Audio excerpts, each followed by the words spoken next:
नमस्कार दोस्तों, INC TV पर आपका स्वागत है। इस वक्त हम हैं उत्तराखंड कांग्रेस कार्यालय में और यहाँ से लोकसभा चुनाव का युद्ध लड़ा जा रहा है और किस तरह से रणनीति है उस पर चर्चा करने के लिए हमारे साथ वरिष्ठ नेता अमरजीत सिंह जी हैं, जो कि पिछले कई सालों से कांग्रेस की सेवा करते रहे हैं, इन एंड आउट जानते हैं उत्तराखंड के बारे में।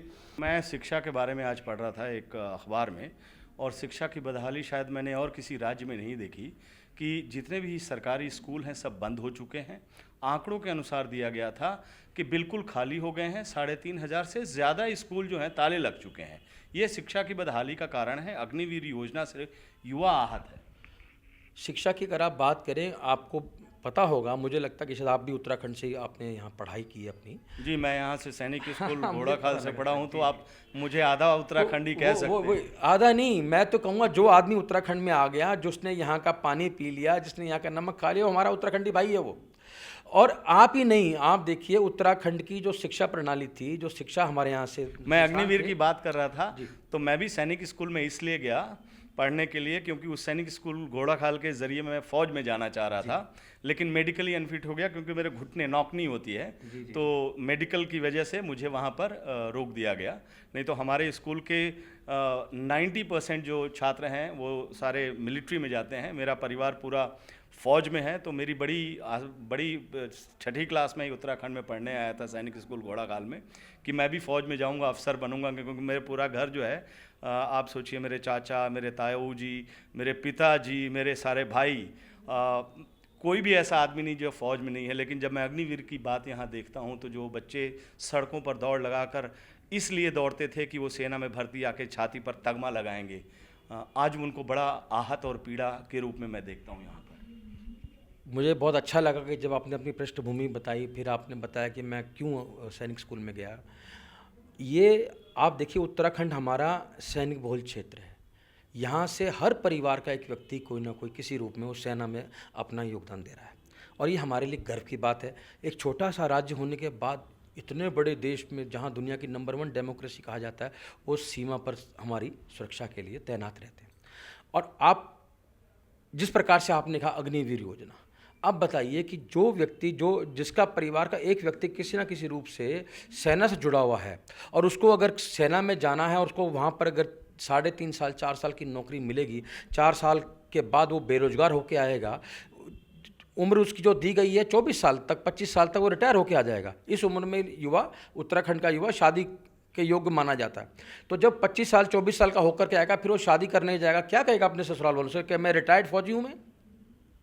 मेरे को उस लड़की के माँ बाप किस आस उम्मीद से अपनी बेटी उस परिवार से, उस व्यक्ति से ब्याह करेंगे कि ये हमारी बेटी का भविष्य कैसे सुरक्षित हो। और वो जोश उत्साह जो फौज में जाने का था वो भी कम हो गया, समाप्त होता जा रहा है, समाप्त होता जा रहा है।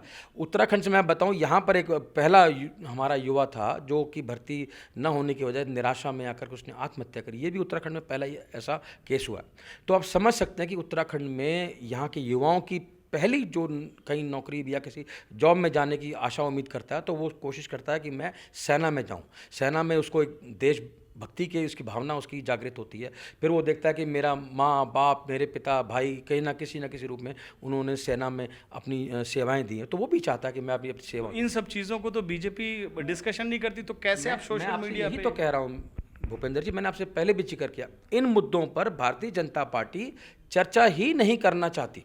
आज मैं राजनाथ सिंह जी का बयान सुन रहा था कि वो कह रहे थे कि हम भविष्य में कुछ करेंगे।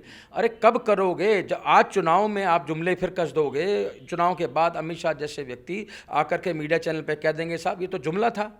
तो अब उत्तराखंड की जनता और देश की जनता जुमलों पर अपना जो है भविष्य जो है दांव पर नहीं लगाएगी। वो मांग करती है, आप आइए चर्चा कीजिए। हमारे तमाम नेता जो 5 प्रत्याशी, उन्होंने खुली चुनौती दी है भारतीय जनता पार्टी के लोगों को कि आप खुले मंच से आइए, खुले मंच से हम मुद्दों पर चर्चा करेंगे।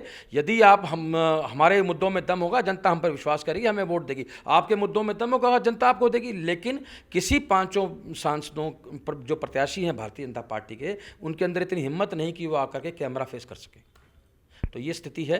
इन जुमलों पर हमला करने के लिए क्या योजनाएं बस आपने बनाई है? देखिए हम तो फिर वही बात, हालांकि रणनीति नहीं, रणनीति बड़ी साफ और स्पष्ट है कि जो जनता के मुद्दे हैं, जनहित के मुद्दे हैं, उन मुद्दों को लेकर के हम जनता के बीच में जाएंगे। मेरा पुनः आपके माध्यम से जनता से निवेदन है कि भाई आप अपने मुद्दों पर अपने सांसद को चुनें। आप प्रधानमंत्री को चुनने नहीं जा रहे हैं, आप अपने सांसद को चुनने जा रहे हैं। जब भी आप वोट करें, अपने पार्षद को वोट करें, अपने विधायक को वोट करें, अपने सांसद को चुनें जो सीधा आपके संपर्क में है और जिस पर आप अपनी समस्याएं दे सकते हैं।